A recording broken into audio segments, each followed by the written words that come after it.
ይሄንን ቪዲዮ ሼር ዲዩት ሪፖስት በማድረግ ሁላችሁም የዜግነት ግዴታችሁን ታወጡ። እዚህ ጋር በፎቶ ላይ የምትመለከቷት ዲጄ ሊ ትባላለች። የምትኖረው በዱባይ ነው። ይሄንን በፎቶ የምትመለከቱት ወንድማችን ደረጀን ከኢትዮጵያ በሴኩሪቲነት አስቀጥራለሁ እንደመጣ ተቀጠራለህ ስራው እጄ ላይ ያለ ብላ አሳምናው 250,000 ብር ከፍሎ አመጣችሁ።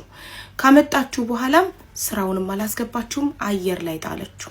ስራው የለም። ከኢትዮጵያ ከቤተሰቦች 1,000 ድርሃም በኢትዮጵያ 40,000 ብር አስመጣና የደላላ ተከፍልና ስራ ትገባለህ ብላ ተወችው። ወንድማችን ተራበ፣ ተጠማ፣ የትራንስፖርት አጣ፣ ጎዳና ላይ ወደቀ በሰው ሀገር እና ትናንትና እኔ ቤት መጥቶ አዝኖ በጣም ችግሩን ነገረን። ራበኛለን።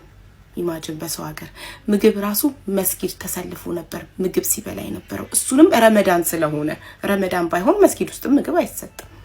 እና ነግሮኝ ላገዛችሁ በሙሉ እጅግ በጣም አድርጌ ያመሰግናለሁ። አዶት $100፣ አንድ አማራ €100፣ ሰክሰስ $100፣ ኤልሳቤት $100፣ የምስራች $100፣ ኢትዮጵያን ሬስቶራንት $100 አግዘውታል። እና ሳራ አልሐበሻ ደግሞ ስራ ልታስገባውና ስራም ካልተገኘ በሷ ወገኖች አሰባስባ ኢቃማ መኖሪያ ፍቃድ እንደምታሰራለት ቃል ገብታልናለች። ሳርዬ ደግሞ ቃሏን አክባሪና ታደርገዋለች። ሃኒ ፋሽን አስቤዛ ታደርግለታለች።